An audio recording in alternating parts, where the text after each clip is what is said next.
प्राकृतिक संरक्षण के लिए संत समाज ने छेड़ी मुहिम। हिमालय और गंगा के संरक्षण को लेकर संतों ने नई मुहिम छेड़ते हुए इसे राष्ट्रीय और अंतर्राष्ट्रीय स्तर पर ले जाने की हुंकार भरी है। संतों की इस मुहिम में भाजपा विधायक किशोर उपाध्याय ने भी सहमति जताते हुए इसे आने वाले कल का भविष्य बताते हुए इसे जरूरी बताया। अखाड़ा परिषद के पूर्व प्रवक्ता और दिगंबर अखाड़े के सचिव बाबा हठयोगी ने इसकी शुरुआत पहले नवरात्र से किए जाने की घोषणा की। उन्होंने कहा कि आज के समय में गंगा और हिमालय को लेकर चिंता जरूरी है, जिसके लिए पहले नवरात्रे में शुरुआत की जाएगी। संतों ने इसके लिए आर्य कुंभ में भी अलग जगाने की बात कही। गंगा के लिए चल रही नमामि गंगे योजना पर बोलते हुए भाजपा विधायक ने कहा कि इस तरह की योजनाओं का जिम्मा केवल सरकारों का नहीं होता, इसके लिए आम नागरिक को भी जागरूक होना पड़ेगा, तभी इस तरह की योजना कारगर साबित होती है। किशोर जी, नहीं, मैंने नहीं रूपरेखा बनाई है। हम तो 90-91 से, और उस समय तो मैंने एक अधिवेशन हुआ था तिरुपति में, उसमें भी ये बात रखी थी कि हमको इसके प्रति सजग होना चाहिए। सुंदरलाल बहुगुणा जी के साथ हम लोगों ने जम्मू कश्मीर से और अरुणाचल प्रदेश तक इसको जगाने का काम किया। चिंता ये है कि अगर वैज्ञानिक कह रहे हैं कि हिमालय पर एक आध दशक बाद एक बूंद बर्फ नहीं बचेगी, तो क्या हम बच जाएंगे, हमारी संतति बच जाएगी? और ये स्थिति खुद हमने पैदा की है। तो हिमालय और गंगा भारत को हमारे यशस्वी प्रधानमंत्री नरेंद्र मोदी जी, जिन्होंने भारत और भारतीयता, धर्म और धार्मिकता का परचम पूरे विश्व में लहराया है, उसमें उनके सहयोग और आशीर्वाद से भारत को पुनः जो है हिमालय और गंगा सोने की चिड़िया बना सकती है और विश्व गुरु बना सकती है। उसके लिए मैं संत समाज, वो मुझे बड़ी खुशी है कि वो आशीर्वाद दे रहा है। युवा साधु समाज में भी उसमें जुड़ने का काम कर रहा है। और अगर हमने इस बहुत ही विनम्र जो विषय है उसको आगे अंतर्राष्ट्रीय स्तर तक ले गए, जैसे अमेजन के जंगलों को बचाने के लिए अंतर्राष्ट्रीय समुदाय आगे आया है, उसी तरह से अंतर्राष्ट्रीय समुदाय अपने को बचाने के लिए, हिमालय को बचाने के लिए, और सनातन धर्म, बिना गंगा के तो सनातन धर्म है ही नहीं, उसको बचाने के लिए आगे आता है। तो संत लोगों की कृपा से यहाँ हर हरि की जो धरती है, दक्ष महादेव की जो धरती है, मनसा देवी और माया देवी की जो धरती है, निश्चित रूप से इस अभियान में हम सफल होंगे। लेकिन जिस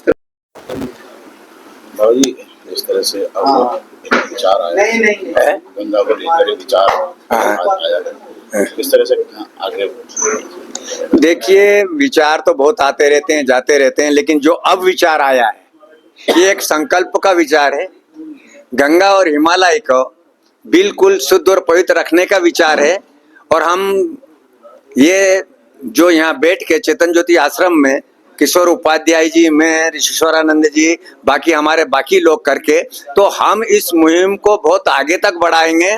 सरकार के साथ साथ जन भागीदारी भी बहुत जरूरी है। जिस तरह किशोर जी ने कहा कि जब तक समाज नहीं चेतेगा तब तक आप इसको शुद्ध और पवित्र नहीं कर सकते। सरकार के बल के ऊपर हम शुद्ध पवित्र नहीं कर सकते। उसका श्री गणेश हम प्रथम नवरात्रा को शैलपुत्री के दिन से करने जा रहे हैं और आपको साल 6 महीने में इसका रिजल्ट देखने को मिलेगा। और राष्ट्रीय स्तर पर नहीं बल्कि अंतरराष्ट्रीय स्तर के ऊपर भी हमारे वैज्ञानिक और बाकी लोग इसके ऊपर विचार करेंगे। और यही नहीं, जो आज जो विचारोपण हम कर रहे हैं, हमारा देश के यशस्वी प्रधानमंत्री मोदी जी भी इस कार्य में हम लोगों को बुलाएंगे और कहेंगे कि आप लोग बहुत अच्छी पहल कर रहे हैं, इसे बहुत आगे बढ़ाइए। मैं दावे के साथ कहता हूं हम सफल होंगे, गंगा जी को भी सुरक्षित करने में, जन चेतना भी जागृत करने में और हिमालय की रक्षा करने के लिए।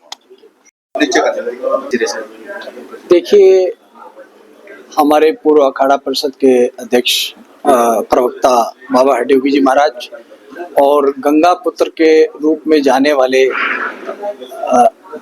उत्तराखंड के राजनीति के अच्छे विचारक माननीय हमारे श्री किशोर उपाध्याय जी, हिमालय और गंगा जी के संरक्षण और उसको बचाने के लिए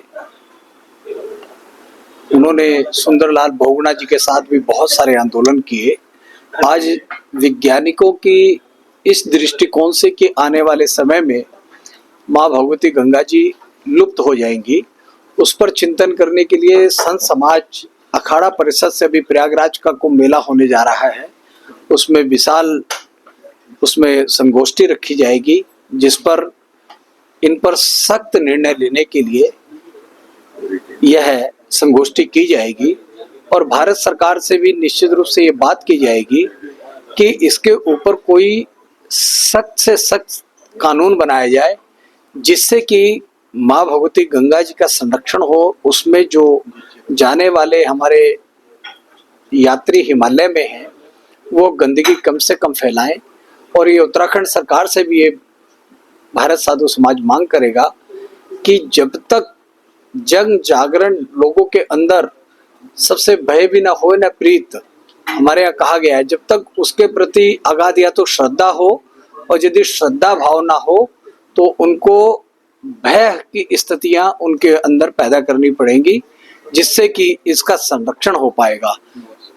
तो भय की स्थिति जब तक नहीं होगी तो व्यक्ति नहीं संभलेगा, तो इस पे सख्त से सख्त कानून बनाने की हमारी ये मांग रही है। उपल नर्सिंग होम, जहां आपको मिलती हैं विश्व स्तरीय चिकित्सकीय सेवाएं, आंखों की जांच, डेंटल सर्जन, आई केयर सेंटर आदि अन्य सुविधाएं केवल एक ही छत के नीचे। उपल नर्सिंग होम, जहां के प्रमुख डॉक्टर्स हैं विशाल उप्पल, डॉक्टर जयति उप्पल, डॉक्टर वीना उप्पल, डॉक्टर RK उप्पल। उपल नर्सिंग होम, शंकर विहार, बैंक कॉलोनी, मथुरा।